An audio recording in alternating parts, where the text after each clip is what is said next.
it's been increment upon increment on every aspect of my body. So I'ma see the I'm so glad I got to meet you.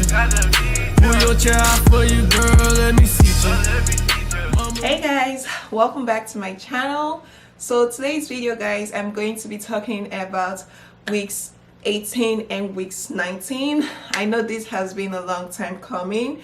So basically, this is a very interesting update, I have to say. But before we get right into it, if you're not yet subscribed, like, you know what to do, please hit the subscribe button, give this video a thumbs up, and let's get right into it. So weeks 18 and weeks 19, what has changed, what has remained the same, and what's been going on?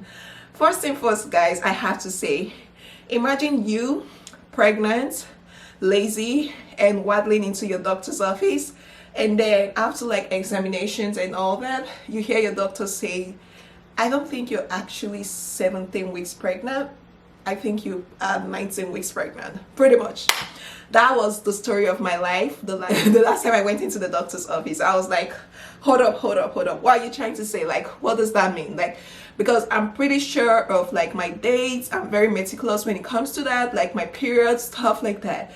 And I'm like, that can't be right, because going off my dates, I do know that I had my period X amount of time, and I'm 100% sure, so these dates you're giving me can not be right. Then he goes, you know, it's the assumption that every woman ovulates at the middle of like their period cycle, and the truth is it's not always the case for like everybody. And I'm like, I do understand you're the doctor, but when it comes to like a day difference, 2 days different, 3 days different, it's understandable. But we're talking about a difference of almost 2 weeks, like a week plus. How possible is that? Like, how? I would know when I'm ovulating, wouldn't you think so? Or like I would know. So basically it was just like back and forth between me and him, and he says, I understand the confusion, blah blah blah blah blah. He goes off, he asks me a couple of questions, and he says, okay, you know, to put this to rest, we're gonna send you for an ultrasound. Now keep in mind that I didn't get to do the ultrasound, like the early ultrasound you do in your first trimester.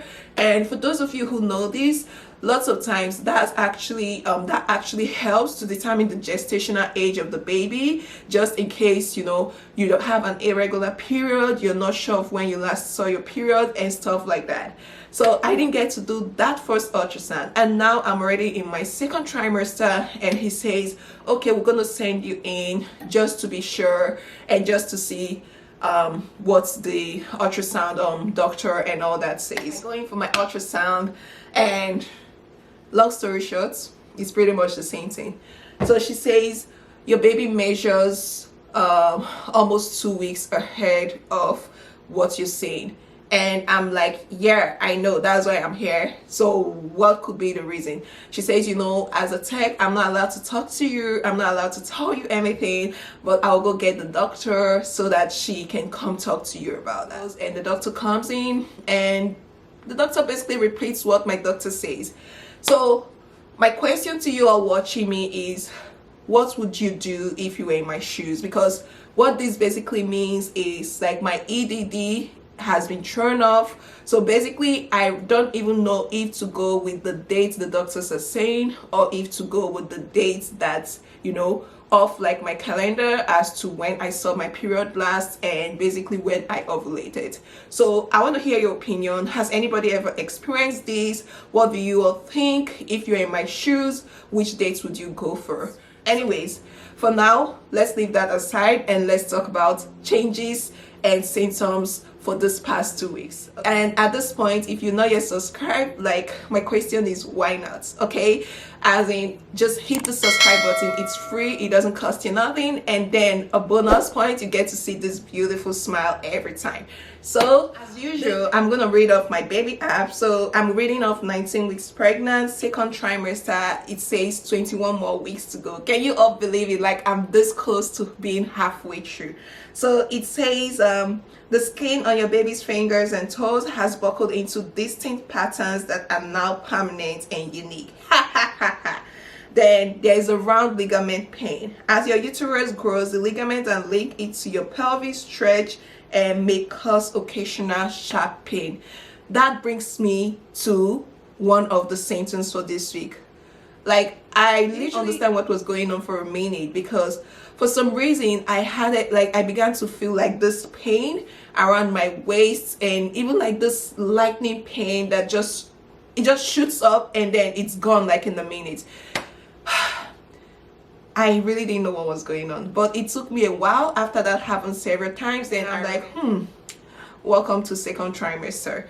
How do I know I'm pregnant if this doesn't happen? So that's definitely one of the symptoms for this week. I've been getting like more pains, and things are not as comfortable as it used to be. I'm finding it harder to do certain things and harder to fit into certain clothes.